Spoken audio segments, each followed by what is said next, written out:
પટેલનો એક સવાલ આવી રહ્યો છે ગૌરાંગજી.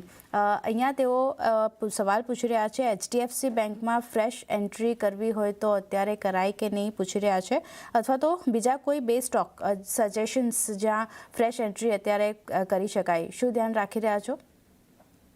આરતી, મારા ખ્યાલથી એક ઇતિહાસ છે HDFC બેંકનો લાંબા ગાળા માટે રોકાણકારોને કેવી રીતે લાભ મળ્યો છે, અને ઇતિહાસ આવનારા ભવિષ્યમાં બી રચતો રહેશે ને કદાચ એક નવો ઇતિહાસ રચે HDFC બેંક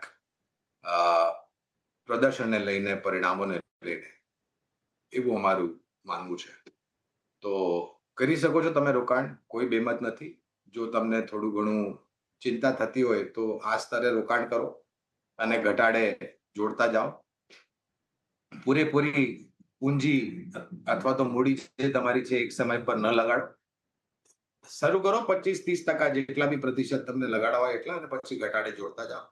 આ સિવાય બીજી ઇન્વેસ્ટમેન્ટ થીમ તમારે જો ધ્યાનમાં રાખવી હોય, અને એક ક્ષેત્ર જે મને ઘણા લાંબા સમયથી બહુ જ પ્રિય છે, હું કોઈ ઇમોશનલ અટેચમેન્ટ નથી લગાડતો, પણ એક અનુમાન છે મારું કે રક્ષા ક્ષેત્ર મારા ખ્યાલથી સારું પ્રદર્શન થયું હતું, કરે છે અને ભવિષ્યમાં કરતું રહેશે. અને એમાંથી એક કંપની છે સરકારી, ભારત ઇલેક્ટ્રોનિક્સ લિમિટેડ, BEL.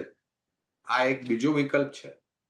ત્રીજો વિકલ્પ જો તમને જોઈતો હોય લાંબા ગાળા માટે, તો મને લાગે છે કે જેટલી બી પ્રતિસ્પર્ધા અને જેટલી બી સમાચાર થોડા ઘણા નકારાત્મક પ્લેટફોર્મ પ્રોવાઈડર કંપનીઝ જે છે, બ્લિંકિટ એટલે કે ઝોમેટો, ક્ષમા કરજો, હવે ઇટરનલનું નામ છે એમનું, food delivery platform, consumption delivery platform Blinkit, આ બંનેનું સમીકરણ મારા ખ્યાલથી યોગદાન સારું આવે. અને જે કરેક્શન આવ્યું છે આરતી ઇટરનલના શેરમાં, એ લાંબા ગાળા માટે રોકાણની બહુ જ મોટી તક છે. તો આ બીજા બે નામ છે જ્યાં આગળ તમે રોકાણ કરી શકો છો.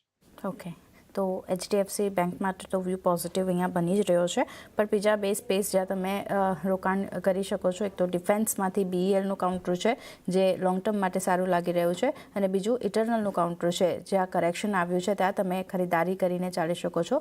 લોંગ ટર્મ વ્યૂ અહીંયા પણ પોઝિટિવ બની રહ્યો છે, એટલે ધ્યાન રાખવાનું રહેશે.